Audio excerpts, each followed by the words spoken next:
सुप्रभात छात्रों, यह कक्षा 11 के हिंदी के संस्कृत खंड के तीसरे पाठ को हम इस वीडियो में पढ़ रहे हैं। तीसरे पाठ को हम पढ़ रहे हैं जिसका नाम है सदाचारोपदेश। हिंदी के संस्कृत खंड के तीसरे पाठ सदाचारोपदेश को इस वीडियो में हम पढ़ रहे हैं।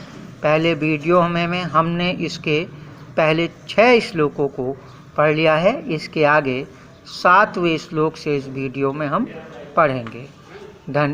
देखिए, पहला 7वां श्लोक देखिए।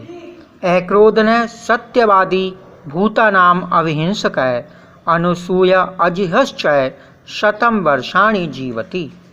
अक्रोध ने जो क्रोध न करने वाला हो, सत्यवादी सत्य बोलने वाला हो, भूतानाम अभिहिंसकः, भूतानाम माने प्राणियों पर, अभिहिंसक माने हिंसा न करने वाला हो, प्राणियों पर हिंसा न करने वाला हो, अनुसूय जो ईर्षा न करने वाला हो, अजिहश्चय चय माने और, जो अजिह माने जो कुटिल न हो, अजिह माने कहते हैं कुटिल, टेढ़ा, जो कुटिल न हो, वह शतम वर्षाणि जीवति, 100 वर्ष तक जीता है। अक्रोध ने क्रोध न करने वाला, सत्यवादी सत्य बोलने वाला, भूतानाम अभिहिंसक प्राणियों पर हिंसा न करने वाला, अनुसूय ईर्षा न करने वाला, अजिहश्च चय माने और, अजिह माने जो कुटिल न हो, शतम वर्षाणि जीवति 100 वर्ष तक जीता है। 8वां श्लोक देखें। अकीर्तिम विनयो हंति, हंति अनर्थम पराक्रमः, हंति नित्यम क्षमा क्रोधम आचारो हंति अलक्षणम। अकीर्तिम अकीर्ति को, विनयो विनम्रता, हंति माने नष्ट करती है, विनम्रता अकीर्ति को यानी अपयश को, अप्रसिद्धि को नष्ट कर देती है। विनम्रता अकीर्ति, अपयश या अप्रसिद्धि को नष्ट कर देती है। हंति अनर्थम पराक्रम है, अनर्थ को, अनहोनी, अनर्थ का मतलब है अनहोनी को, पराक्रम है, पराक्रम नष्ट कर देता है, अनहोनी को पराक्रम नष्ट कर देता है। हंति नित्यम क्षमा क्रोधम, क्षमा नित्यम माने हमेशा, क्रोधम क्रोध को, हंति माने नष्ट कर देती है। क्षमा हमेशा क्रोध को नष्ट कर देती है। आचारो हंति अलक्षणम, आचारो माने सदाचार, हंति माने नष्ट कर देता है, अलक्षणम माने अवगुणों को, सदाचार अवगुणों को नष्ट कर देता है। दोबारा देख लें एक बार। अकीर्तिम विनयो हनति, विनम्रता अकीर्ति को या अपयश को या अप्रसिद्धि को नष्ट कर देती है। हंति अनर्थम पराक्रम, पराक्रम अनर्थ को यानी अनहोनी को नष्ट कर देता है। हंति नित्यम क्षमा क्रोधम, क्षमा हमेशा क्रोध को नष्ट कर देती है। आचारो सदाचार, हंति अलक्षणम, सदाचार दुर्गुणों को या अवगुणों को नष्ट कर देता है। ये श्लोक है। 9वां श्लोक देखिए। अभिवादनशीलस्य नित्यं वृद्धोपसेविनः चत्वारि तस्य वर्धन्ते आयु विद्या यशो बलम्। अभिवादनशीलस्य नित्यम वृद्धोपसेविनः चत्वारि तस्य वर्धन्ते आयुर्विद्या यशो बलम्। अभिवादनशील के यानी जो बड़ों का अभिवादन करने वाला हो, बड़ों को सम्मान करने वाला हो, नमस्ते आदि राम राम आदि करने वाला हो। नित्यम हमेशा, वृद्धोपसेविनः बड़े बूढ़ों की सेवा करने वाला हो, हमेशा बड़े बूढ़ों की सेवा करने वाला हो। चत्वारि तस्य वर्धन्ते आयु विद्या यशो बलम, तस्य माने उसके, चत्वारि ये चारों, वर्धन्ते माने बढ़ते हैं, उसके ये चारों बढ़ते हैं। क्या क्या? आयु, विद्या, यश और बल। यानी जो अभिवादनशील हो, हमेशा बड़े बूढ़ों की सेवा करने वाला हो, उसके आयु, विद्या, यश और बल चारों बढ़ते हैं। ये 10वां श्लोक देख लें। व्रतम यत्नेन संरक्षेत वित्तमायाति याति च अक्षीर्णो वित्ततः क्षीर्णो व्रतस्तु हतो हतः। व्रतम माने चरित्र की, यत्नेन प्रयत्न पूर्वक, संरक्षेत माने रक्षा करनी चाहिए, चरित्र की प्रयत्न पूर्वक रक्षा करनी चाहिए। वित्तम आयाति, वित्त माने धन, आयाति माने आता है, याति च माने और, याति माने चला जाता है। व्रतम यत्नेन संरक्षेत, चरित्र की प्रयत्न पूर्वक रक्षा करनी चाहिए। वित्तम आयाति याति च, धन तो आता है और चला जाता है।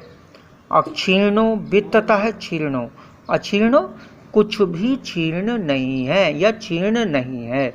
वित्ततः धन से, धन अक्षीर्णो वित्ततः, धन से क्षीर्ण नहीं है। क्षीर्णो व्रतस्तु, और व्रत के क्षीर्ण, व्रत माने होता है चरित्र, चरित्र के क्षीर्ण होने पर तो हतो हतः, मरे हुए के समान है। मनुष्य अगर धन से क्षीर्ण है तो कुछ भी क्षीर्ण नहीं है, लेकिन व्रतः क्षीर्णो, अगर चरित्र से क्षीर्ण है तो हतो हतः, मरे हुए के समान है। ये 10वां श्लोक है।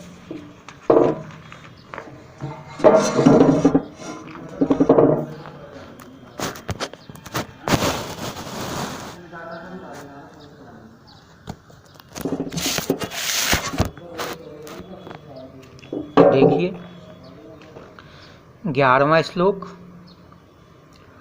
सत्येन रक्ष्यते धर्मो, विद्या योगेन रक्ष्यते, मृजया रक्ष्यते रूपम, कुलम व्रतेन रक्ष्यते। सत्येन, सत्य के द्वारा, रक्ष्यते रक्षा की जाती है, धर्मो धर्म की, सत्य के द्वारा धर्म की रक्षा की जाती है। सत्येन रक्ष्यते धर्मो, सत्य के द्वारा धर्म की रक्षा की जाती है। विद्या योगेन रक्ष्यते, विद्या की रक्षा योग के द्वारा की जाती है, योग के द्वारा विद्या की रक्षा की जाती है। मृजया, मृजया माने सफाई, मृजया सफाई, सफाई के द्वारा रक्ष्यते रक्षा की जाती है। रूपम माने रूप की, सफाई के द्वारा रूप की रक्षा की जाती है। कुलम व्रतेन रक्ष्यते, और कुल की रक्षा तो चरित्र के द्वारा की जाती है, कुल की रक्षा चरित्र के द्वारा की जाती है। मतलब सत्य के द्वारा धर्म की रक्षा होती है। धर्म में सबसे ज़्यादा जरूरी होता है सत्य, सच्चाई, वास्तविकता। विद्या योगेन रक्ष्यते, विद्या के लिए सबसे ज़्यादा जरूरी है योग, जिसे आप योग के द्वारा ही लगाया जाता है ध्यान, और ध्यान सबसे ज़्यादा जरूरी है विद्या को प्राप्त करने में, ज्ञान को प्राप्त करने में मन की एकाग्रता सबसे ज़्यादा जरूरी होती है। तो इसलिए विद्या के लिए की रक्षा केवल योग के द्वारा या मन को एकाग्र करके ही की जा सकती है। मृजया रक्ष्यते रूपम, और रूप और सौंदर्य की रक्षा सफाई के द्वारा की जा सकती है। शरीर को साफ रखेंगे तो सुंदर लगेंगे, और अगर नहीं साफ रखेंगे तो नहीं लगेंगे, सफाई के द्वारा। कुलम व्रतेन रक्ष्यते, और कुल की रक्षा, अपने परिवार की रक्षा किसके द्वारा, वंश की रक्षा किसके द्वारा, चरित्र के द्वारा की जाती है। एक भी अगर परिवार में गलत चरित्र वाला निकल जाए तो पूरे मतलब कुल का नाश हो जाता है। तो कुल की रक्षा चरित्र के द्वारा की जाती है। ये आगे देखें। श्रूयताम धर्म सर्वस्वम श्रुत्वा च अपि अवधार्यताम, आत्मनः प्रतिकूलानि परेशान न समाचरेत। श्रूयताम माने सुनो, धर्म सर्वस्वम, धर्म के सार को, धर्म के सार को सुनो। श्रुत्वा चैपि, और सुन करके, चै अपि अवधार्यताम, चै माने और, अपि माने भी, श्रुत्वा माने सुन करके, अवधार्यताम माने धारण करो। धर्म के सार को सुनो और सुन करके भी धारण करो। आत्मनः प्रतिकूलानि, और धर्म का सार क्या है भाई? सभी धर्मों का एक ही सार है और वो उसको हमें सुनना चाहिए। धर्म के सार को सुनो और सुन करके भी धारण करो। श्रुत्वा चैपि, और सुन करके भी, अवधार्यताम धारण करो, सुन करके भी उसे। धर्म के सार को सुनो और सुन करके भी धारण करो। आत्मनः प्रतिकूलानि, और धर्म का सार क्या है भाई? सभी धर्मों का एक ही सार है और वो उसको हमें सुनना चाहिए। धर्म के सार को सुनो और सुन करके भी धारण करो। श्रुत्वा चैपि, और सुन करके भी, अवधार्यताम धारण करो, सुन करके भी उसे धारण करो। ऐसा नहीं सुनना है, किसी धर्म की बातों को सुनना है, उसके अपने मन में उन्हें धारण भी करना है अपने विचारों में। क्या? और धर्म का सार क्या है? आत्मनः प्रतिकूलानि, जो आत्मन है अपने आप के, प्रतिकूलानि प्रतिकूल है, जो अपने प्रतिकूल है। परेशान ने समाचरित, परेशान माने दूसरों से, न माने नहीं, समाचरित माने आचरण करो, उसे दूसरों से भी आचरण मत करो।